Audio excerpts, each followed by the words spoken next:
നമസ്കാരം. ആഗ്രഹങ്ങളോടെയും പ്രതീക്ഷയോടെയുമാണ് മാതാപിതാക്കൾ മക്കളെ കോളേജിലേക്കും സ്കൂളിലേക്കും അയക്കുന്നത്.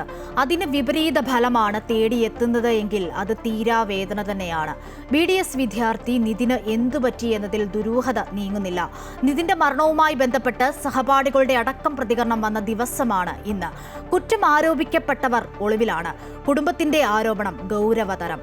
പ്രിയപ്പെട്ട പ്രേക്ഷകർക്ക് ടോപ് 10ലേക്ക് സ്വാഗതം. ആദ്യം നോക്കാം ഇന്നത്തെ 10 പ്രധാന വാർത്തകൾ. കണ്ണൂർ അഞ്ചരക്കണ്ടി ഡെന്റൽ കോളേജ് വിദ്യാർത്ഥി നിതിൻ രാജിന്റെ മരണത്തിൽ അന്വേഷണം ഊർജിതം. കോളേജിലെ CCTV ദൃശ്യങ്ങളും രേഖകളും ശേഖരിച്ചു. ലോൺ ആപ്പ് ഇടപാടിലും അന്വേഷണം. നിതിൻ രാജിന്റെ വീട്ടിലെത്തി മൊഴി രേഖപ്പെടുത്തി. ജാതി അധിക്ഷേപവും മാനസിക പീഡനവും മരണകാരണമെന്ന് ആവർത്തിച്ചു കുടുംബം. അന്വേഷണത്തിന് ഉത്തരവിട്ട് ദേശീയ പട്ടികജാതി കമ്മീഷൻ. അധ്യാപകനെതിരെ കൂടുതൽ വിദ്യാർത്ഥികൾ രംഗത്ത്. പ്രതിഷേധം ശക്തമാക്കി യുവജന സംഘടനകൾ.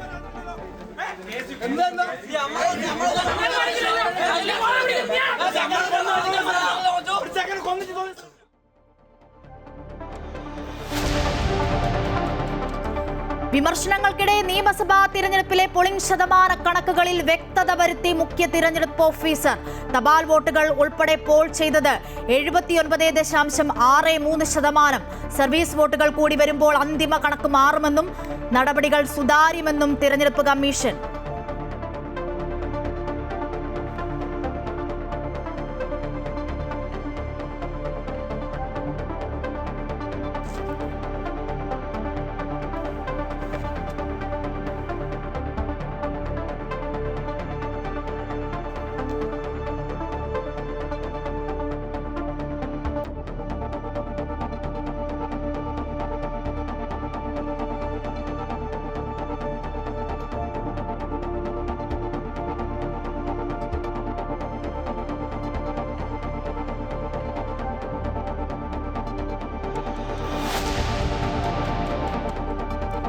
വനിതാ സംവരണ ഭേദഗതി ബില്ലിലൂടെ ഇന്ത്യ പുതിയ ചരിത്രം രചിക്കുമെന്ന് പ്രധാനമന്ത്രി നരേന്ദ്രമോദി. സാമൂഹിക നീതി വെറുമൊരു മുദ്രാവാക്യമല്ലെന്നും സ്ത്രീ കേന്ദ്രീകൃത വികസനം ലക്ഷ്യമിട്ടുള്ളതെന്നും നാരീശക്തി വന്ദൻ സമ്മേളനത്തിൽ പ്രധാനമന്ത്രി. ബിൽ അവതരിപ്പിക്കുക വ്യാഴാഴ്ച തുടങ്ങുന്ന പാർലമെന്റ് സമ്മേളനത്തിന്റെ യഥാർത്ഥ ലക്ഷ്യം മണ്ഡല പുനർനിർണയമെന്ന് സോണിയാഗാന്ധി.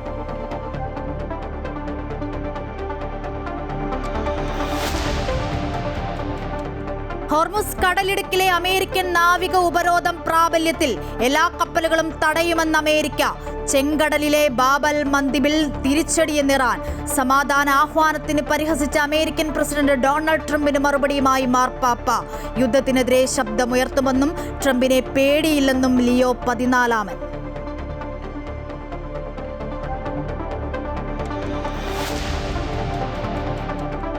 PC ജോർജിനെതിരെ രൂക്ഷ വിമർശനവുമായി പാലാ ബിഷപ്പ്. ഭീഷണിയുടെ സ്വരം വിലപ്പോകില്ലെന്നും ആരും പേടിപ്പിക്കേണ്ട എന്നും മാർ ജോസഫ് കല്ലറങ്ങാട്ട്.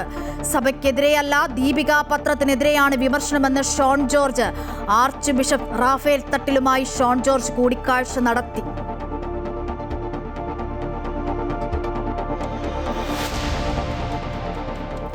വ്യാജ വോട്ട് അവസാനിപ്പിക്കാൻ ബയോമെട്രിക് സംവിധാനം നടപ്പിലാക്കണമെന്ന ഹർജിയിൽ തിരഞ്ഞെടുപ്പ് കമ്മീഷനും കേന്ദ്ര സംസ്ഥാന സർക്കാരുകൾക്കും സുപ്രീം കോടതിയുടെ നോട്ടീസ്.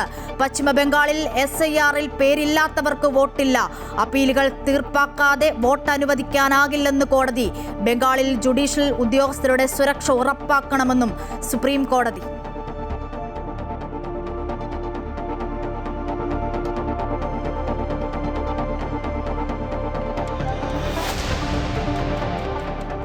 സംസ്ഥാനത്ത് താപനില ഉയരുന്നു. 12 ജില്ലകളിൽ യെല്ലോ അലർട്ട്. പാലക്കാട് ജില്ലയിൽ 40 ഡിഗ്രി സെൽഷ്യസ് വരെയും കൊല്ലം ജില്ലയിൽ 39 ഡിഗ്രി സെൽഷ്യസ് വരെയും താപനില ഉയരും. നേരിട്ട് വെയിൽ കൊള്ളരുതെന്ന് നിർദ്ദേശം. ചൂടിന്റെ കാര്യത്തിൽ വ്യാജ പ്രചരണങ്ങൾ നടത്തരുതെന്ന് ദുരന്ത നിവാരണ അതോറിറ്റി.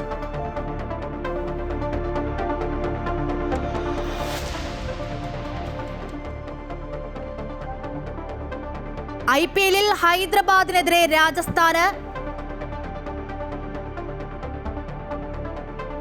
217 റൺസ് വിജയലക്ഷ്യം.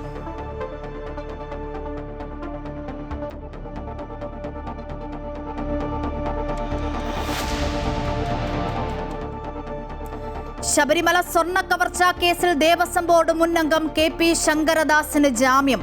കൊല്ലം വിജിലൻസ് കോടതി സ്വാഭാവിക ജാമ്യം അനുവദിച്ചത് SIT കുറ്റപത്രം സമർപ്പിക്കാത്തതിനാൽ കേസിൽ SIT അറസ്റ്റ് ചെയ്ത എല്ലാ പ്രതികളും പുറത്തിറങ്ങി.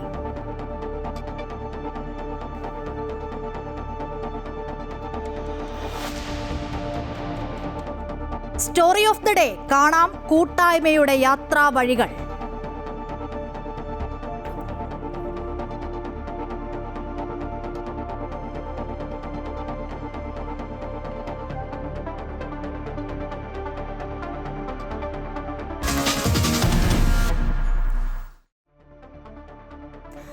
തുടക്കത്തിൽ സൂചിപ്പിച്ച പോലെ തന്നെ കണ്ണൂർ അഞ്ചരക്കണ്ടി ഡെന്റൽ കോളേജ് വിദ്യാർത്ഥി നിതിൻ രാജിന്റെ മരണത്തിൽ അന്വേഷണം ഊർജിതമാണ്. ആരോപണത്തിലൊക്കെ കുടുംബം ഉറപ്പായും ഉറച്ചു നിൽക്കുകയാണ് എന്നുള്ളതാണ്. ഇന്നിപ്പോൾ DGPക്കൊക്കെ പരാതി നൽകിയിട്ടുണ്ട്. ഒപ്പം സഹപാഠികൾ ഇന്ന് രംഗത്ത് വരുന്നത് കണ്ടു.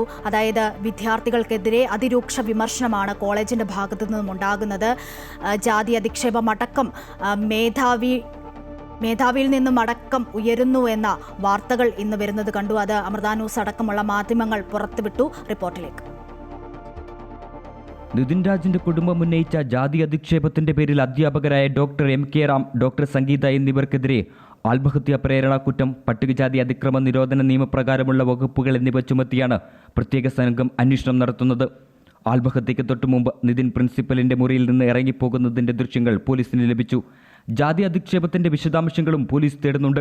സസ്പെൻഷനിലായ ഡോക്ടർ MK റാമിനെതിരെ നേരത്തെയും സമാന പരാതികൾ ഉന്നയിച്ചിരുന്നതായി വിദ്യാർത്ഥികൾ പറഞ്ഞു. ആ കുട്ടി പറയുന്നത് നമ്മൾ കണ്ടിട്ടില്ലെങ്കിൽ കൂടി സത്യമാണെന്ന് പറയാൻ കാരണം നമുക്കത് അനുഭവം ഉള്ളത് കൊണ്ടാണ്. കുട്ടികൾക്ക് ട്രോമാസ് ഉണ്ട്, മെഡിസിൻസ് എടുക്കുന്നുണ്ട്, എക്സാം എഴുതിപ്പിക്കാത്തൊരു സാഹചര്യമുണ്ട്. ഇപ്പൊ മേ ബി അവരുടെ ക്ലാസ്സിൽ വന്ന് പറയുന്നത് നിങ്ങൾ അങ്ങനെ ചെയ്താൽ നിന്നെ എക്സാം എഴുതിപ്പിക്കില്ല. ഇനിയിപ്പോ എക്സാമിന് വരുന്നത് എന്റെ ഫ്രണ്ടാണ് അല്ലെങ്കിൽ എന്റെ ജൂനിയർ ആണ്, അപ്പൊ നിന്നെയൊക്കെ ഞാൻ പ്രാക്ടിക്കലി തോപ്പിക്കും. മാമിന്റെ ഭാഗത്തുനിന്ന് അങ്ങനെയൊന്നും ഞങ്ങൾ ഇതുവരെ അനുഭവിച്ചിട്ടില്ല. പക്ഷെ റാംസറിന്റെ ഹ്യൂമിലിയേഷൻ അങ്ങനെ പലരും അത് കംപ്ലൈന്റ് ചെയ്തിട്ടുണ്ട്. കളിയാക്കലും ഹ്യൂമിലിയേഷനും ഒക്കെ തന്നെയാണ്. സൈബർ വിദഗ്ധരടക്കം 7 അംഗ സംഘത്തെ രൂപീകരിച്ചാണ് അന്വേഷണം. രക്ഷിതാക്കളുടേതിന് പുറമെ സഹപാഠികളുടെയും അധ്യാപകരുടെയും മൊഴി രേഖപ്പെടുത്തുന്നതും പുരോഗമിക്കുകയാണ്. ലോൺ ആപ്പുകാരുടെ ഭീഷണിയിലും അന്വേഷണം പുരോഗമിക്കുന്നുണ്ട്. ലോൺ ആപ്പിൽ നിന്ന് കോളേജിലെ ടീച്ചറുടെ നമ്പറിലേക്ക് വന്ന മെസ്സേജുകളും പരിശോധിക്കുന്നു. നിതിൻ ജീവനെടുക്കുന്നതിന് മുമ്പ് ടീച്ചർക്ക് സന്ദേശങ്ങൾ അയച്ചിരുന്നതായി കണ്ടെത്തിയിരുന്നു. ടീച്ചറിന്റെ നമ്പർ ലോൺ സംഘത്തിന് എങ്ങനെ കിട്ടിയെന്നതുൾപ്പെടെയാണ് അന്വേഷിക്കുന്നത്. നിതിൻ കൊടുത്തതോ ആപ്പുകാർ എടുത്തതോ ആകാമെന്നാണ് പോലീസിന്റെ പ്രാഥമിക നിഗമനം. ലോൺ തിരിച്ചടയ്ക്കാൻ ആവശ്യപ്പെട്ട് നിരന്തരം ബന്ധപ്പെട്ടെന്ന പരാതിയിന്മേലാണ് കേസ് രജിസ്റ്റർ ചെയ്തിരിക്കുന്നത്. കണ്ണൂർ സൈബർ പോലീസാണ് കേസെടുത്തത്. പ്രത്യേക അന്വേഷണ സംഘത്തിന്റെ നേതൃത്വത്തിലുള്ള മൊഴിയെടുക്കൽ പൂർത്തിയാക്കി ശാസ്ത്രീയമായ തെളിവുകളുടെ അടിസ്ഥാനത്തിലായിരിക്കും അറസ്റ്റ് ഉൾപ്പെടെയുള്ള നടപടികളിലേക്ക് പോലീസ് കടക്കുക. അതേസമയം പ്രതിപട്ടികയിൽ ഉൾപ്പെട്ടതിന് പിന്നാലെ അധ്യാപകർ ഒളിവിലാണ്. Joseph Augustine, Amrita news, Kannur.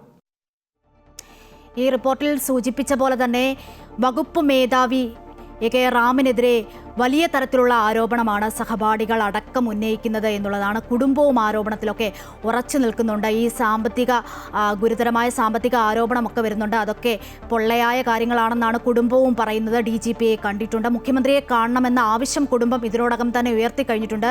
വിശദാംശങ്ങളും വിവരങ്ങളും തിരുവനന്തപുരത്ത് നിന്ന് രജിത്ത് നൽകും. രജിത്ത്, ഈ സൂചിപ്പിച്ച പോലെ തന്നെ കുടുംബം എന്താണ് പറയുന്നത്? ഒപ്പം ഈ ആരോപണത്തിൽ കുടുംബം ഉറച്ചു നിൽക്കുന്നുണ്ട്. ഈ സഹപാഠികളുടെ മൊഴി എടുത്തിട്ടുണ്ട്. സഹപാഠികൾ പറയുന്നതൊക്കെ നമ്മൾ ഇന്ന് കണ്ടതാണ്. കുടുംബം ഇനി എങ്ങനെയായിരിക്കും ഈ കേസുമായി മുന്നോട്ട് പോകുക? മറ്റ് വിവരങ്ങൾ എന്താണ്? അശ്വതി, കുടുംബം നേരത്തെ ഉണ്ടായിരുന്ന നിതിന്റെ മൊഴിയിൽ അല്ലെങ്കിൽ നിതിന്റെ ആ ശബ്ദ സന്ദേശം അടക്കമുള്ള കാര്യങ്ങളും അവരുടെ മൊഴിയിലും ഉറച്ചു നിൽക്കുന്നു എന്നത് തന്നെയാണ് ഏറ്റവും പ്രധാനപ്പെട്ട കാര്യം. ഇന്ന് അന്വേഷണ സംഘം അവരുടെ വീട്ടിലെത്തി കുടുംബാംഗങ്ങളുടെ മൊഴി രേഖപ്പെടുത്തിയിരുന്നു. രാവിലെ ഇന്ന് ഉച്ചയോടുകൂടിയാണ് അന്വേഷണ സംഘം അവിടെ എത്തുന്നത്. 1 മണിയോടുകൂടി എത്തിയ അന്വേഷണ സംഘം ഏകദേശം 6 മണിക്കൂറോളം ഈ മൊഴിയെടുപ്പ് തുടരുകയും ചെയ്തു. അച്ഛന്റെയും അതുപോലെ തന്നെ സഹോദരിമാരുടെയും സഹോദരി ഭർത്താവിന്റെ ഉൾപ്പെടെയുള്ള മൊഴികളാണ് രേഖപ്പെടുത്തിയിരിക്കുന്നത്. നിതിന്റെ അമ്മയുടെ മൊഴി രേഖപ്പെടുത്താൻ കഴിഞ്ഞിട്ടില്ല. ആ ഒരു മാനസിക അവസ്ഥയിലല്ല നിതിന്റെ അമ്മ എന്നാണ് അറിയാൻ കഴിഞ്ഞത്. എന്തുതന്നെയായാലും കുടുംബം DGPക്കും പരാതി നൽകിയിട്ടുണ്ട്. DGPക്ക് പരാതി നൽകിയതിൽ ഈ ആരോപണ വിധേയർക്കെതിരെ ശക്തമായ നടപടി സ്വീകരിക്കണമെന്ന ആവശ്യമാണ് ഉന്നയിച്ചിരിക്കുന്നത്. അങ്ങനെ കൃത്യമായ നടപടിയിലേക്ക് പോകും എന്ന ഉറപ്പും DGPയുടെ ഭാഗത്തു നിന്നും ലഭിച്ചതായി കുടുംബം പറയുകയും ചെയ്തു. ഒപ്പം തന്നെയാണ് കൂടുതൽ സഹപാഠികളും ഒപ്പം തന്നെ കോളേജിലെ കൂടുതൽ വിദ്യാർത്ഥികളും ഈ അധ്യാപകനെതിരെ ഡോക്ടർ റാമിനെതിരെ രംഗത്തേക്ക് എത്തുന്ന ഒരു സാഹചര്യം കൂടിയുണ്ട്. കൂടുതൽ വെളിപ്പെടുത്തലുകൾ അടക്കം അവർ ഇതിനോടകം തന്നെ നടത്തിയിട്ടുണ്ട്. സഹപാഠി അടക്കം നിതിൻ പറഞ്ഞ കാര്യങ്ങളൊക്കെയും ശരിയാണ്, അത് അങ്ങനെ നടന്നിരുന്നു എന്ന കാര്യമാണ് സഹപാഠി തന്നെ വ്യക്തമാക്കുന്നത്. ഇന്ന് നിതിന്റെ വീട്ടിലെത്തിയ സഹപാഠികളാണ് ഈ കാര്യങ്ങളൊക്കെയും വ്യക്തമാക്കിയിരിക്കുന്നത്. ഇനി വിദ്യാർത്ഥികളുടെ കൂടി ഒപ്പം ഉള്ള സഹപാഠികളുടെയും വിദ്യാർത്ഥികളുടെയും മൊഴികൾ കൂടി പോലീസ് രേഖപ്പെടുത്തും എന്നാണ് മനസ്സിലാക്കാൻ കഴിയുന്നത്. അതും കൂടി രേഖപ്പെടുത്തിയതിനു ശേഷമായിരിക്കും കൃത്യമായ ഒരു കാര്യത്തിലേക്ക് പോലീസ് പോവുക എന്നാണ് നമുക്ക് മനസ്സിലാക്കുന്നത്. എന്ത് തന്നെയായാലും ഈ അധ്യാപകൻ ഒളിവിലാണ് എന്നതാണ് പോലീസ് നൽകുന്ന സൂചന. നിലവിൽ അധ്യാപികയുടെ പേരും കൂടി പരാമർശിക്കുന്നുണ്ട്. എന്നാൽ അത്ര കണ്ട് അധ്യാപികയ്ക്ക് ഇക്കാര്യത്തിൽ പങ്കുണ്ട് എന്നത് സംബന്ധിച്ചും വ്യക്തത വരുത്തേണ്ടതുണ്ട്. എന്തുതന്നെയായാലും വിദ്യാർത്ഥികളുടെ ഭാഗത്തു നിന്നുള്ള മൊഴികളും അവരുടെ ബൈറ്റുകൾ പ്രകാരവും നമുക്ക് മനസ്സിലാകുന്നത് അധ്യാപികയ്ക്ക് ഇത്ര കണ്ട് ഇതിൽ പങ്കുള്ളതായി നമുക്ക് മനസ്സിലാക്കാൻ കഴിയില്ല. എന്തുതന്നെയായാലും അധ്യാപകന്റെ പങ്ക് വിദ്യാർത്ഥികൾ ഓരോരുത്തരും ആവർത്തിച്ച് പറയുകയാണ്. വിദ്യാർത്ഥികൾ, സീനിയർ വിദ്യാർത്ഥികളും അതുപോലെ തന്നെ ഇതിനൊപ്പം പഠിച്ചിട്ടുള്ള സഹപാഠികൾ ഉൾപ്പെടെയുള്ളവരും ഈ അധ്യാപകന്റെ കാര്യത്തെക്കുറിച്ച് കൃത്യമായി തന്നെ പറയുന്നുണ്ട്. നിതിന്റെ അച്ഛൻ തന്നെ വ്യക്തമാക്കുന്നു, ഇപ്പോഴാണ് ഈ വിദ്യാർത്ഥികൾ ഇക്കാര്യങ്ങൾ പറയുന്നത്. നിതിന്റെ മരണത്തിന് ശേഷം അതിനു മുമ്പ് ഇവർ ഇത് വ്യക്തമാക്കിയിരുന്നുവെങ്കിൽ തന്റെ മകനെ രക്ഷപ്പെടുത്താൻ കഴിയുമായിരുന്നു എന്ന രീതിയിലാണ് നിതിന്റെ അച്ഛന്റെ പ്രതികരണം അടക്കമുണ്ടായത്. കോളേജിന്റെ അഫിലിയേഷൻ അടക്കം റദ്ദാക്കണമെന്ന ആവശ്യം കൂടി അദ്ദേഹം മുന്നോട്ട് വെക്കുന്നുണ്ട്. എന്തായാലും ശക്തമായ നടപടി ഉണ്ടാകണമെന്ന ആവശ്യമാണ് കുടുംബം മുന്നോട്ട് വെക്കുന്നത്. നിലവിൽ ഇപ്പോൾ അമ്മയുടെ ഒഴിച്ചുള്ള മൊഴികളാണ് രേഖപ്പെടുത്തിയിരിക്കുന്നത്. പിന്നീട് വന്ന അമ്മയുടെ മൊഴികൾ കൂടി രേഖപ്പെടുത്തും എന്നാണ്. എന്നാൽ അന്വേഷണ സംഘം തിരികെ കണ്ണൂരിലേക്ക് മടങ്ങിയിട്ടുണ്ട്. എന്തുതന്നെയായാലും കൂടുതൽ വിദ്യാർത്ഥികളുടെ മൊഴിയെടുക്കൽ അടക്കം ഒരുപക്ഷെ ഇനി കണ്ണൂരിലായിരിക്കും തുടരുക. കുടുംബം തങ്ങളുടെ ആരോപണത്തിൽ ഉറച്ചു നിൽക്കുന്നു എന്നത് തന്നെയാണ്. അതിന് ബലമേകിക്കൊണ്ട് വിദ്യാർത്ഥികളും ഒപ്പം തന്നെ ഈ അധ്യാപകനെതിരെ രംഗത്തേക്ക് എത്തുന്ന ഒരു സാഹചര്യം കൂടിയാണ് ഇപ്പോൾ ഉള്ളത്. കൂടുതൽ മൊഴികൾ ഓരോ മണിക്കൂറുകളിലും പുറത്തു വരുന്നു എന്നത് തന്നെയാണ്. വീട്ടിലേക്ക് എത്തിയ സഹപാഠികൾ കൂടി അധ്യാപകനെതിരെ അല്ലെങ്കിൽ ഡോക്ടർക്കെതിരെ മൊഴികൾ നൽകുന്ന ഒരു സാഹചര്യമാണ്, അല്ലെങ്കിൽ വെളിപ്പെടുത്തലുകൾ നടത്തുന്ന ഒരു സാഹചര്യമാണ് ഉള്ളത്. അതുതന്നെയാണ് രജിത്ത് സൂചിപ്പിച്ച പോലെ തന്നെ ഈ കണ്ണൂർ അഞ്ചരക്കണ്ടി മെഡിക്കൽ കോളേജ് വിദ്യാർത്ഥി നിതിൻ രാജ് ജീവനൊടുക്കിയ സംഭവത്തിൽ ഒരുപാട് പ്രതികരണങ്ങൾ വന്നത് നമ്മൾ ഇന്ന് കണ്ടു. വകുപ്പ് മേധാവി ഡോക്ടർ MK റാമിനെതിരെ ഗുരുതര ആരോപണമാണ് വിദ്യാർത്ഥികളടക്കം ഉന്നയിക്കുന്നത്. അധ്യാപകർക്കെതിരെ വിദ്യാർത്ഥിനികൾ ഇന്ന് രംഗത്തെത്തി. വകുപ്പ് മേധാവി അസഭ്യവർഷം നടത്തുന്നത് പതിവ് സംഭവമെന്നാണ് വിദ്യാർത്ഥിനി പറയുന്നത്. ബോഡി ഷേമിങ്ങും ഈ ജാതി അധിക്ഷേപവും സ്ഥിരം ശൈലിയാണെന്നും വെളിപ്പെടുത്തൽ ഇന്ന് വന്നിരുന്നു. കോളേജിലെ നിരവധി വിദ്യാർത്ഥികൾ അധ്യാപകന്റെ ക്രൂര വാക്കുകൾക്കിരയായെന്നും നിതിൻ രാജിന്റെ സഹപാഠികൾ അടക്കം പറയുന്നതും നമ്മൾ ഇന്ന് കണ്ടു. അതേസമയം ആരോപണ വിധേയരായ അധ്യാപകർ ഒളിവിലാണ്. സംഭവത്തിൽ അന്വേഷണം ഊർജിതമായി ഒക്കെ നടക്കുന്നുണ്ട്. കോളേജിൽ നിന്നുമുള്ള നിർണായക CCTV ദൃശ്യങ്ങളും രേഖകളും ഇതിനോടകം തന്നെ അന്വേഷണ സംഘം ശേഖരിച്ചിട്ടുണ്ട്. നിതിൻ രാജിനെതിരെയുള്ള ലോൺ ആപ്പ് സാമ്പത്തിക ഇടപാടിലുമൊക്കെ അന്വേഷണം പുരോഗമിക്കുകയാണ്. അതിനിടെ കുടുംബം ആരോപണത്തിൽ ഉറച്ചു നിൽക്കുന്നു എന്നുള്ളതാണ്. കുടുംബം ഇന്ന് DGPയെ കണ്ടു, ഒപ്പം മുഖ്യമന്ത്രിയെ കാണും എന്നതാണ് കുടുംബവും വ്യക്തമാക്കുന്നത്. വിവരങ്ങളാണ് രജിത്ത് നൽകിയത്. അഞ്ചരക്കണ്ടി ദന്തൽ കോളേജിലെ വിദ്യാർത്ഥി നിതിൻ രാജിന്റെ ആരോപണത്തിൽ ഉറച്ചു നിൽക്കുന്നു കുടുംബം. ജാതി അധിക്ഷേപവും മാനസിക പീഡനവുമാണ് മരണത്തിന് കാരണമെന്ന് കുടുംബം ആവർത്തിക്കുന്നു. ലോൺ ആപ്പ് വിവാദം സത്യങ്ങൾ മറയ്ക്കാനുള്ള ശ്രമമാണെന്നും കുടുംബം ആരോപിച്ചു. നിതിൻ ലോൺ എടുത്തിരുന്നുവെന്ന് കുടുംബം സമ്മതിക്കുന്നുണ്ട്. എന്നാൽ അത് അമ്മയുടെ ചികിത്സയ്ക്കായി എടുത്തതാണെന്ന് വിശദീകരിക്കുന്നു. അതേസമയം ലോൺ ആപ്പ് പരാതിയുടെ മറവിൽ നിതിൻ നേരിട്ട ജാതി അധിക്ഷേപങ്ങളും മാനസിക പീഡനങ്ങളും മറച്ചുവെക്കുകയാണെന്നും കുടുംബം പറയുന്നു. അമ്മ ആശുപത്രിയിൽ കിടന്നപ്പോൾ അതിന്റെ ആവശ്യത്തിനാണ് അവ എടുത്തത്. അവ അല്ലാത്ത പയ്യനല്ല. 1.5 മാസം SCT വട്ടപ്പാറ ആശുപത്രിയിലും മെഡിക്കൽ കോളേജായ എൻ്റെ ഭാര്യ ചികിത്സയിലായിരുന്നു. ആ സമയത്ത് പൈസ ആവശ്യങ്ങളുണ്ടായിരുന്നു, അങ്ങനെ എടുത്തതാണ്. അല്ലാതെ പൈസ അടച്ചുകൊണ്ടിരിക്കുകയുള്ളൂ. ഭീഷണി കോളുകൾ വന്നുവെന്ന് ആരോപിക്കുന്ന അധ്യാപിക ഒരിക്കൽ പോലും അക്കാര്യം കുടുംബത്തെ അറിയിച്ചിട്ടില്ലെന്നും ഇവർ പറയുന്നു. ലോണാപ്പുകൾ അവ എടുത്തിട്ട് അവ അടയ്ക്കും. കാരണം നമ്മളെന്ന് പൈസ വാങ്ങിച്ചല്ലേ അടയ്ക്കുന്നത്. അങ്ങനെ എന്ത് ഇഷ്യൂ ഉണ്ടെങ്കിലും കോളേജിൽ ഞങ്ങളോട് പറയാമല്ലോ. രക്ഷകർത്താവ് ഞങ്ങളാണല്ലോ. പേരൻസിനോടൊന്നും പറഞ്ഞിട്ടില്ലല്ലോ ആ കാര്യം. SC/ST കമ്മീഷൻ ചെയർമാൻ ശേഖരൻ മിനിയോട് കോൺഗ്രസ് നേതാവ് രമേശ് ചെന്നിത്തല, ജബി മേത്തർ MP എന്നിവർ നിതിന്റെ വീട് സന്ദർശിച്ചു. ജീവിതത്തിന്റെ പ്രതീക്ഷയായിരുന്ന മകന്റെ മരണത്തിൽ നീതി തേടി കാത്തിരിക്കുകയാണ് ഈ കുടുംബം. അമൃത ന്യൂസ്, തിരുവനന്തപുരം. നിതിൻ രാജിന്റെ വീട്ടിലെത്തിയ അന്വേഷണ സംഘം കുടുംബത്തിന്റെ മൊഴി രേഖപ്പെടുത്തി 6 മണിക്കൂറാണ് മൊഴിയെടുത്തത്. നിതിന്റെ അച്ഛൻ, സഹോദരിമാർ തുടങ്ങിയവരുടെ മൊഴിയാണ് രേഖപ്പെടുത്തിയത്. മൊഴി രേഖപ്പെടുത്താനുള്ള മാനസികാവസ്ഥ ഇല്ലാത്തതിനാൽ അമ്മയുടെ മൊഴി രേഖപ്പെടുത്തിയില്ല. അതിനിടെ സംഭവത്തിൽ വിശദമായ അന്വേഷണം ആവശ്യപ്പെട്ട് കുടുംബം DGPക്ക് പരാതി നൽകി. സർക്കാർ നിതിന്റെ കുടുംബത്തോടൊപ്പമാണെന്ന് മന്ത്രി വി ശിവൻകുട്ടി പറഞ്ഞു. കേസിൽ നീതിപൂർവമായ അന്വേഷണം ഉറപ്പാക്കുമെന്ന് SST കമ്മീഷൻ ചെയർമാൻ ശേഖരൻ മിനിയോട് കുടുംബത്തിന് ഉറപ്പ് നൽകി. കോൺഗ്രസ് നേതാവ് രമേശ് ചെന്നിത്തല, ജെബി മേത്തർ MP തുടങ്ങിയ നേതാക്കൾ നിതിന്റെ വീട്ടിലെത്തി മാതാപിതാക്കളെ കണ്ടു. ഉച്ചയ്ക്ക് 1 മണിയോടെയാണ് ചക്കരക്കൽ CI ഫക്രുദ്ദിന്റെ നേതൃത്വത്തിലുള്ള സംഘം വീട്ടിലെത്തിയത്. കുടുംബം ഉന്നയിച്ച വിഷയങ്ങളിലും ലോണാപ്പ് പരാമർശങ്ങളിലും സംഘം വ്യക്തത വരുത്തി. സർക്കാർ നിതിന്റെ കുടുംബത്തിനൊപ്പമെന്ന് ആവർത്തിച്ച മന്ത്രി വി ശിവൻകുട്ടി ഇത്തരം ഡിപ്പാർട്ട്മെന്റ് മേധാവികൾ നാടിന് ആപത്താണെന്ന് പറഞ്ഞു. സംസ്ഥാന ഗവൺമെന്റ് നിതിൻ രാജിന്റെ കുടുംബത്തോടൊപ്പമാണ്. സംഗീത ടീച്ചറിനെ പോലെയും റാം സാറിനെ പോലെയുള്ള ആൾക്കാർ നമ്മുടെ ഈ വിദ്യാഭ്യാസ രംഗത്തിൽ തന്നെ അപമാനമായിരിക്കുന്ന നിലയിലുള്ള പെരുമാറ്റമാണ്. അന്വേഷണത്തിൽ തീവ്ര ജാഗ്രത പുലർത്തുമെന്ന് SC/ST കമ്മീഷൻ ചെയർമാൻ ശേഖരൻ മിനിയോട് വ്യക്തമാക്കി. കമ്മീഷൻ ഇതിനകത്ത് അതീവ താല്പര്യത്തോടു കൂടി സത്യസന്ധമായി തന്നെ ഇതെല്ലാം വിലയിരുത്തി പരിശോധിച്ച് നടപടികൾക്ക് പ്രേരണ ചെയ്യും. യഥാർത്ഥ പ്രതികൾ രക്ഷപ്പെടാൻ പാടില്ലെന്നും ലോണാപ്പ് വിഷയം ഉയർത്തിയത് അസംബന്ധമെന്നും കോൺഗ്രസ് നേതാവ് രമേശ് ചെന്നിത്തല. ഇതിന്റെ യഥാർത്ഥ കുറ്റവാളികളെ നിയമത്തിന് മുമ്പിൽ കൊണ്ടുവരണം. ആരും രക്ഷപ്പെടാൻ പാടില്ല. അപ്പം ജാതി അധിക്ഷേപം അതൊന്നും ഒരിക്കലും കേരളത്തിൽ അംഗീകരിച്ചു കൊടുക്കാൻ കഴിയുന്നതല്ല. മഹിളാ കോൺഗ്രസ് സംസ്ഥാന അധ്യക്ഷ ജെബി മേത്തർ MP നിതിന്റെ വീട്ടിൽ സന്ദർശനം നടത്തി. നിതിന്റേത് ഇൻസ്റ്റിറ്റ്യൂഷണൽ മർഡർ ആണെന്ന് കൊടിക്കുന്ന് സുരേഷ് MP പറഞ്ഞു. മാനേജ്മെന്റിന് എന്തുമാകാമെന്ന ധാർഷ്ട്യത്തിന്റെ ഉദാഹരണമാണ് അഞ്ചരക്കണ്ടി കോളേജെന്നും കോളേജിന്റെ അഫിലിയേഷൻ നിർത്തലാക്കണമെന്നും അദ്ദേഹം ആവശ്യപ്പെട്ടു. അമൃത ന്യൂസ്, തിരുവനന്തപുരം. BDS വിദ്യാർത്ഥി നിതിൻ രാജിന്റെ മരണത്തിൽ വ്യാപക പ്രതിഷേധം. വിദ്യാർത്ഥി, യുവജന, മഹിളാ സംഘടനകൾ മെഡിക്കൽ കോളേജിലേക്ക് നടത്തിയ മാർച്ചിൽ ജനരോഷം ആളിക്കത്തി. അധ്യാപകൻ വിചിത്രമായ ശിക്ഷാരീതികളാണ് നടപ്പിലാക്കാറുള്ളതെന്ന് വിദ്യാർത്ഥികൾ മൊഴി നൽകി. വിദ്യാർത്ഥികളുടെ മൊഴികൾ നിർണായകമാണ്. അധ്യാപകർക്കെതിരെ കൊലക്കുറ്റം ചുമത്തി അന്വേഷണം ആവശ്യപ്പെട്ട് KSU, SFI, ഫ്രറ്റേണിറ്റി, DYFI, ജനാധിപത്യ മഹിളാ അസോസിയേഷൻ, ABVP, BJP പ്രവർത്തകർ കോളേജിലേക്ക് മാർച്ച് നടത്തി.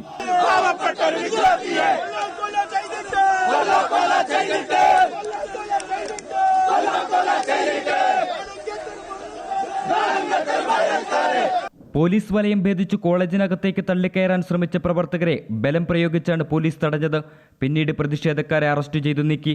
അതേസമയം ബാരിക്കേഡ് മറികടന്ന് കോളേജിനുള്ളിലേക്ക് കയറിയ SFI പ്രവർത്തകർ അക്രമാസക്തരായി വസ്തുവകകൾ തല്ലിത്തകർത്തു. സംഭവത്തിൽ യുവജന കമ്മീഷൻ അധ്യക്ഷൻ M ഷാജർ കോളേജിലെത്തി വിദ്യാർത്ഥികളുടെ മൊഴി രേഖപ്പെടുത്തി.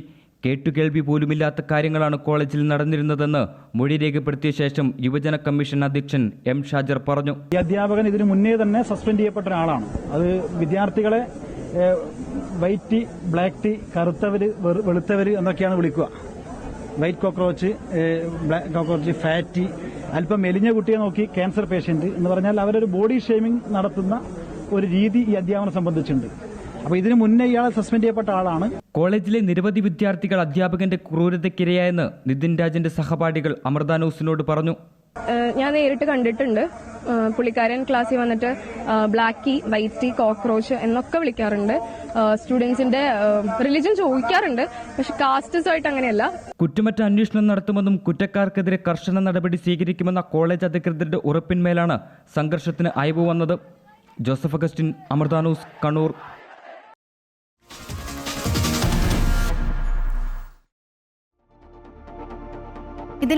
ഇതിനിടെ കാത്തിരുന്ന കണക്കുകൾ പുറത്തു വന്നിട്ടുണ്ട്. പോളിംഗ് ശതമാനത്തിന്റെ കണക്കുകൾ ഇന്ന് പുറത്തുവിട്ടിരിക്കുകയാണ്. മുഖ്യ തെരഞ്ഞെടുപ്പ് ഓഫീസർ രത്തൻ ഖേൽക്കർ റിപ്പോർട്ടിലേക്ക്. തിരഞ്ഞെടുപ്പ് കഴിഞ്ഞ് 4 ദിവസമായിട്ടും അന്തിമ കണക്കുകൾ തിരഞ്ഞെടുപ്പ് കമ്മീഷൻ പുറത്തുവിട്ടില്ല എന്ന് കാട്ടി പ്രതിപക്ഷ നേതാവ് മുഖ്യ തെരഞ്ഞെടുപ്പ് കമ്മീഷന് പരാതി വരെ നൽകിയിരുന്നു. കോൺഗ്രസിന് പിന്നാലെ CPM നേതാക്കളും കണക്കുകൾ വൈകുന്നതിൽ തെരഞ്ഞെടുപ്പ് കമ്മീഷനെതിരെ രംഗത്ത് വന്നിരുന്നു. ആരോപണങ്ങൾ കടുത്തപ്പോൾ വാർത്താസമ്മേളനം വിളിച്ച് വ്യക്തത വരുത്തുകയാണ് രത്തൻ ഖേൽക്കർ. സംസ്ഥാനത്ത് ഇതുവരെ പോൾ ചെയ്തത് 79.63%. EVMലെ വോട്ടുകൾ 78.27%. തപാൽ വോട്ടുകൾ 1.36%. ഇത് രണ്ടും കൂടി ചേർത്താണ് 79.36% ഉയർന്നത്. എന്നാൽ ഈ കണക്ക് അന്തിമമല്ല. സർവീസ് വോട്ടുകൾ കൂടി ഉൾപ്പെടുത്താനുണ്ട്. 53,984 സർവീസ് വോട്ടുകളുണ്ട്. ഇതിൽ എത്ര പേർ പോൾ ചെയ്തു എന്നത് കൗണ്ടിംഗ് ദിനത്തിൽ മാത്രമേ അറിയാനാകൂ. അതിനാൽ വോട്ടെണ്ണൽ കഴിഞ്ഞ് 48 മണിക്കൂറിനുള്ളിൽ ഇൻഡെക്സ് കാർഡ് പുറത്തുവരും. അതിലാകും സംസ്ഥാനത്തെ ആകെ പോളിംഗ് കണക്കുകൾ തരംതിരിച്ച് അറിയാനാകുക. സോ നമ്മുടെ നിലവിൽ ഉണ്ടായിരുന്നത് 78.27 പ്ലസ് 1.36%. പ്രൊവിഷണലായിട്ട് നമ്മൾ പറയാൻ ആഗ്രഹിക്കുന്നു. കാരണം ഇന്ന് സർവീസ് വോട്ടേഴ്സിൻ്റെ കണക്ക് നമുക്കിന്ന് വരാനുണ്ട്. സോ ഏകദേശം 79.63% is the provisional percentage of voting in Kerala. അതേസമയം കണക്കുകൾ പുറത്തുവിടുന്നതിൽ യാതൊരു കാലതാമസവും ഉണ്ടായിട്ടില്ല എന്നും തപാൽ വോട്ടുകളുടെ കണക്കുകൾ സുതാര്യമായും സമയബന്ധിതമായും പൂർത്തിയാക്കിയെന്നുമാണ് മുഖ്യ തെരഞ്ഞെടുപ്പ് ഓഫീസർ വിശദീകരിക്കുന്നത്. ഇത് സാധാരണമായിട്ടുള്ള ഒരു നമ്പർ ഓഫ് ഡേയ്സ് മാത്രമേ ഉള്ളൂ. ഇതിൽ ഒരിക്കലും ഒരു ഡിലേ വന്നിട്ടില്ല. കൃത്യമായിട്ട് എല്ലാ കാര്യത്തിലും സമയബന്ധിതമായിട്ട് തന്നെ നമ്മൾ പൂർത്തിയാക്കിയിട്ടുണ്ട്. ആർക്കെങ്കിലും പരാതിയുണ്ടെങ്കിൽ നിയമപരമായി നേരിടാമെന്നാണ് തിരഞ്ഞെടുപ്പ് കമ്മീഷന്റെ വാദം. അമൃത ന്യൂസ്, തിരുവനന്തപുരം. വനിതാ സംവരണ ഭേദഗതി ബിൽ വരികയാണ്. വ്യാഴാഴ്ച ചേരുന്ന പാർലമെന്റ് സമ്മേളനത്തിൽ അവതരിപ്പിച്ച് പാസ്സാക്കുമെന്ന് പ്രധാനമന്ത്രി നരേന്ദ്രമോദി. വനിതാ സംവരണ ബില്ലിലൂടെ രാജ്യം ഇതിഹാസം രചിക്കുകയാണെന്ന് പ്രധാനമന്ത്രി നരേന്ദ്രമോദി പറഞ്ഞു. സാമൂഹിക നീതി കേവലം മുദ്രാവാക്യമല്ലെന്നും ഡൽഹിയിൽ വിജ്ഞാൻ ഭവനിൽ നാരി ശക്തി വന്ദൻ സമ്മേളനത്തിൽ പ്രധാനമന്ത്രി വ്യക്തമാക്കി. വനിതകൾക്ക് 33% സംവരണം നൽകുന്നതാണ് വനിതാ ഭേദഗതി ബിൽ. ലോക്സഭയിലും നിയമസഭകളിലും 33% വനിതാ സംവരണം ഏർപ്പെടുത്തുന്ന നാരി ശക്തി വന്ദൻ അഭിയാൻ എന്ന വനിതാ സംവരണ ബിൽ ഈ മാസം 16 മുതൽ ചേരുന്ന പാർലമെന്റ് സമ്മേളനത്തിൽ അവതരിപ്പിച്ച് പാസാക്കും. വനിതാ സംവരണ ബിൽ ഈ നൂറ്റാണ്ടിലെടുത്ത ഏറ്റവും പ്രധാനപ്പെട്ട തീരുമാനമാണെന്നും ഇതിലൂടെ ഇന്ത്യ പുതിയ ചരിത്രം രചിക്കുകയാണെന്നും ഡൽഹിയിൽ വിജ്ഞാൻ ഭവനിൽ നാരി ശക്തി വന്ദൻ സമ്മേളനത്തിൽ പ്രധാനമന്ത്രി നരേന്ദ്രമോദി പറഞ്ഞു. 2029 വനിതാ സംവരണം പൂർണ്ണമായും നടപ്പാക്കും. സ്വാതന്ത്ര്യ സമരം മുതൽ രാജ്യത്തിന്റെ അടിത്തറ പാകുന്നതിൽ സ്ത്രീശക്തി നിർണായകമായിരുന്നു. സ്ത്രീകൾ ഭരണകൂടത്തിന്റെ അവിഭാജ്യ ഘടകമായി മാറണമെന്നും വനിതാ പങ്കാളിത്തം ജനാധിപത്യത്തിന് കൂടുതൽ കരുത്തു നൽകുമെന്നും പ്രധാനമന്ത്രി കൂട്ടിച്ചേർത്തു. भारत की नारी शक्ति ने असीमित योगदान दिया है, इतिहास गवाह है। और आजादी के बाद भी जिन महिलाओं को प्रतिनिधित्व का मौका मिला, उन्होंने देश के लिए बहुत शानदार काम किया है. പാർലമെന്റിൽ എല്ലാ രാഷ്ട്രീയ പാർട്ടികളും ഒറ്റക്കെട്ടായി നിന്ന് ബില്ല് പാസാക്കണമെന്നാവശ്യപ്പെട്ട് പ്രധാനമന്ത്രി എംപിമാർക്ക് കത്തയച്ചിരുന്നു.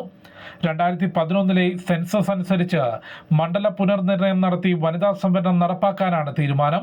ഇതനുസരിച്ച് ലോക്സഭാ സീറ്റുകളുടെ എണ്ണം 543 നിന്നും 816 ഉയരും. ഓരോ സംസ്ഥാനത്തും നിലവിലുള്ളതിന്റെ 50% കൂടി സീറ്റുകൾ വർദ്ധിപ്പിക്കും. അമൃത ന്യൂസ്, ന്യൂഡൽഹി. രാഷ്ട്ര നിർമ്മാണത്തിൽ സ്ത്രീകളുടെ പങ്കുറപ്പാക്കാനാണ് വനിതാ സംവരണ ബിൽ കൊണ്ടുവരുന്നതെന്ന് BJP സംസ്ഥാന വൈസ് പ്രസിഡന്റ് ആർ ശ്രീലേഖ. രാഷ്ട്രീയ രംഗത്ത് സ്ത്രീകളുടെ സാന്നിധ്യം കുറവാണെന്നും അതിലെല്ലാം മാറ്റം വരുത്താൻ ബിൽ സഹായകരമാകുമെന്നും ശ്രീലേഖ പറഞ്ഞു. രാഷ്ട്ര നിർമ്മാണത്തിൽ, നിയമനിർമ്മാണത്തിൽ നല്ലൊരു പങ്ക് വേണം എന്ന ഒരു ആഗ്രഹത്തിൻ്റെ അടിസ്ഥാനത്തിലാണ് ഈ ഒരു നാരി ശക്തി വന്ദൻ അധിനിയം എന്ന് പറയുന്ന ഒരു നിയമ ഭേദഗതി ഭരണഘടനയിൽ കൊണ്ടുവരണം എന്ന ആവശ്യവുമായിട്ട് വന്നത്.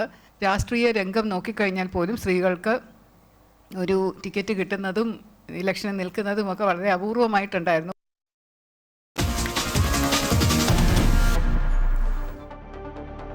അമേരിക്ക കടുപ്പിക്കുകയാണ്. ഹോർമുസ് കടലിടുക്കിലെ അമേരിക്കൻ നാവിക ഉപരോധം പ്രാബല്യത്തിൽ. ഇറാനിലേക്ക് എത്തുന്ന എല്ലാ കപ്പലുകളെയും തടയുമെന്ന് അമേരിക്ക അറിയിച്ചു. ഹോർമുസിൽ നിയന്ത്രണം ഏർപ്പെടുത്തിയാൽ ചെങ്കടലിലെ ബാബൽ മന്ദിബിൽ തിരിച്ചടിയെന്നാണ് ഇറാന്റെ പ്രഖ്യാപനം. അതിനിടെ സമാധാന ആഹ്വാനത്തിന് പരിഹസിച്ച ട്രംപിന് മറുപടിയുമായി മാർപ്പാപ്പ രംഗത്തെത്തി. യുദ്ധത്തിനെതിരെ ശബ്ദമുയർത്തുമെന്നും ട്രംപിനെ പേടിയില്ലെന്നും ലിയോ 14 വ്യക്തമാക്കി. ഇറാൻ തുറമുഖങ്ങൾക്കുമേൽ അമേരിക്കൻ നാവികസേന ഏർപ്പെടുത്തിയ ഉപരോധം നിലവിൽ വന്നു.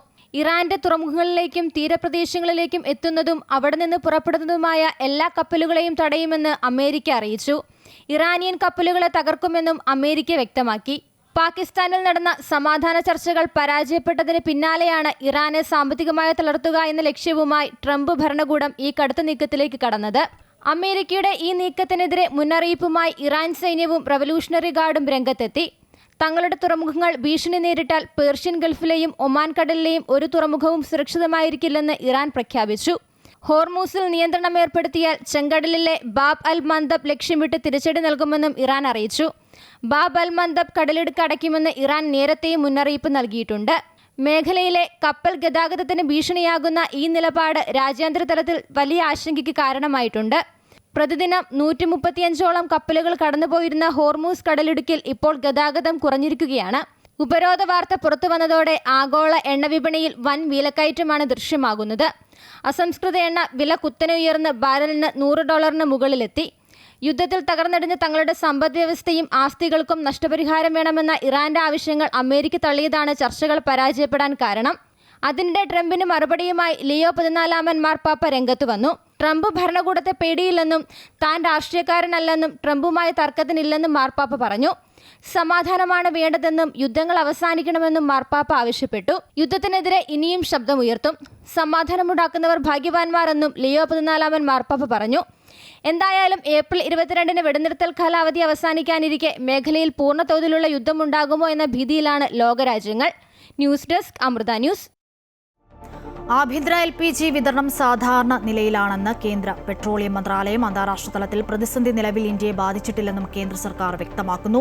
ഏകദേശം 20,400 മെട്രിക് ടൺ LPGയുമായി ഇന്ത്യൻ കപ്പൽ ജഗവിക്രം ഏപ്രിൽ 11 ഹോർമസ് കടലിടുക്ക് കടന്നു. നാളെ കപ്പൽ ഇന്ത്യൻ തീരത്തെത്തുമെന്നും ഇന്ത്യയിലെ എല്ലാ തുറമുഖങ്ങളിലും പ്രവർത്തനങ്ങൾ സാധാരണഗതിയിലാണെന്നും തുറമുഖ മന്ത്രാലയം അഡീഷണൽ സെക്രട്ടറി മുകേഷ് മംഗൾ പറഞ്ഞു.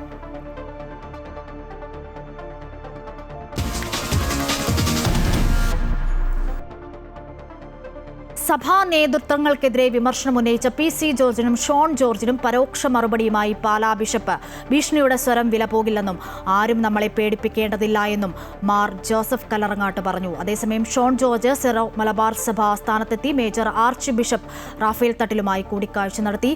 സഭയ്ക്കെതിരെയല്ല, ദീപിക പത്രത്തിനെതിരെയായിരുന്നു തന്റെ വിമർശനമെന്ന് ഷോൺ ജോർജ് പ്രതികരിച്ചു. FCRA ബില്ലും കൂടിക്കാഴ്ചയിൽ ചർച്ചയായി. PC ജോർജിനെതിരെ രൂക്ഷ വിമർശനവുമായി പാലാ ബിഷപ്പ് മാർ ജോസഫ് കല്ലറങ്ങാട്ട് രംഗത്തെത്തി. എല്ലാ സമയവും എല്ലാ മെത്രാന്മാരും വൈദികരും ന്യൂട്രൽ ആയിരിക്കണമെന്ന് പറയാൻ സാധിക്കുമോ എന്നും മിണ്ടാപ്രാണികളായിരിക്കണമെന്നല്ലേ ഈ പറയുന്നതിന്റെ അർത്ഥമെന്നും ബിഷപ്പ് ചോദിച്ചു. പൊതുരംഗത്ത് പ്രവർത്തിക്കുന്നവർ മതനേതാക്കന്മാരെക്കുറിച്ച് മാന്യതയുടെ അതിർവരമ്പുകൾ ഭേദിച്ച് സംസാരിച്ചു കൊണ്ടിരിക്കുകയാണ്. ഭീഷണിയുടെ സ്വരം വിലപ്പോകില്ലെന്നും അദ്ദേഹം പറഞ്ഞു. കാഞ്ഞിരപ്പള്ളി ബിഷപ്പ് മാർ ജോസ് പുളിക്കൻ തിരഞ്ഞെടുപ്പിൽ UDFന് അനുകൂലമായി വോട്ട് തേടിയെന്ന പരാതി ഉന്നയിച്ച് PC ജോർജ് അതിരൂക്ഷമായ ഭാഷയിൽ വിമർശിച്ചിരുന്നു. ഇതിന്റെ പശ്ചാത്തലത്തിലാണ് പാലാ ബിഷപ്പിന്റെ മറുപടി. അങ്ങനെ ആരും നമ്മളെ പേടിപ്പിക്കേണ്ടതില്ല. എല്ലാ സമയവും എല്ലാ മെത്രാന്മാരും വൈദികരും ന്യൂട്രലായിരിക്കണം എന്ന് നമുക്ക് പറയാൻ സാധിക്കുന്നു.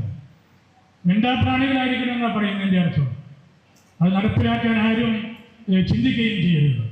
അതേസമയം PC ജോർജ് എന്നും സഭയ്ക്ക് വേണ്ടി നിലകൊണ്ട ആളാണെന്നായിരുന്നു ഷോൺ ജോർജിന്റെ പ്രതികരണം. ദീപിക പത്രത്തിനെതിരായ തന്റെ നിലപാട് തുടരും. സഭയുടെ കാഴ്ചപ്പാട് മാത്രമല്ല ദീപികയിൽ വരുന്നത്. താൻ സഭയെയല്ല ദീപിക പത്രത്തെയാണ് വിമർശിച്ചതെന്നും ഷോൺ പറഞ്ഞു. Major archbishop Mar Raphael തട്ടിലുമായി നടത്തിയ കൂടിക്കാഴ്ചയ്ക്ക് ശേഷമായിരുന്നു അദ്ദേഹത്തിന്റെ പ്രതികരണം. ഞാൻ ഈ നിമിഷം വരെയും ആരെയെങ്കിലും വ്യക്തിപരമായി സഭ ഇന്ന കുറ്റം ചെയ്തു എന്ന് ഞാൻ പറഞ്ഞോ? ഇല്ലല്ലോ. പാർട്ടി പറഞ്ഞോ? BJP പറഞ്ഞോ? ഇല്ലല്ലോ. അത് ഞാൻ ആക്ഷേപം ഉന്നയിച്ചത് ഒരു പത്രത്തെക്കുറിച്ചാണ്. ആ പത്രം സഭയുടെ മാത്രം താല്പര്യങ്ങൾ സംരക്ഷിക്കുന്ന പത്രമല്ല. ജനം അങ്ങനെ ചിന്തിക്കുന്നുണ്ട്, അങ്ങനെയല്ല എന്ന് പൊതുസമൂഹത്തെ ബോധ്യപ്പെടുത്തേണ്ട ചുമതല എനിക്കുണ്ടായിരുന്നു. അതാണ് ഞാൻ PC ജോർജിൻ്റെ ഭാഗത്ത് നിന്നൊന്ന് ചിന്തിച്ച്. പക്ഷെ എല്ലാ കാലത്തും രാഷ്ട്രീയത്തിനപ്പുറത്ത് നിന്നുകൊണ്ട് രാഷ്ട്രീയ ലാഭനേട്ടങ്ങൾ നോക്കാതെ, ലാഭനഷ്ടങ്ങൾ നോക്കാതെ സഭയ്ക്ക് വേണ്ടി നിലകൊണ്ട ഒരാൾ. അപ്പോൾ അദ്ദേഹത്തിനെ എതിരെ ആരെങ്കിലും പ്രവർത്തിച്ചു എന്ന് പറയുമ്പോൾ സ്വാഭാവികമായിട്ടും അദ്ദേഹം പ്രവോക്ഡ് ആവും. അതാണ് സംഭവിച്ചിട്ടില്ല. അത് പാർട്ടിയുടെ അഭിപ്രായമല്ല, അദ്ദേഹത്തിൻ്റെ വ്യക്തിപരമായ അഭിപ്രായമാണെന്ന് അദ്ദേഹവും പറഞ്ഞിട്ടുണ്ട്, പാർട്ടിയും പറഞ്ഞിട്ടുണ്ട്. FCRA വിഷയവുമായി ബന്ധപ്പെട്ട ആകുലതകൾ കൂടിക്കാഴ്ചയിൽ സഭ അറിയിച്ചു. സഭാ പ്രതിനിധികൾ കേന്ദ്ര സർക്കാരുമായി കൂടിക്കാഴ്ച നടത്തി ചർച്ച ചെയ്ത് ആശങ്കകൾ പരിഹരിക്കുമെന്നും ഷോൺ ജോർജ് വ്യക്തമാക്കി. അമൃത ന്യൂസ്, കൊച്ചി.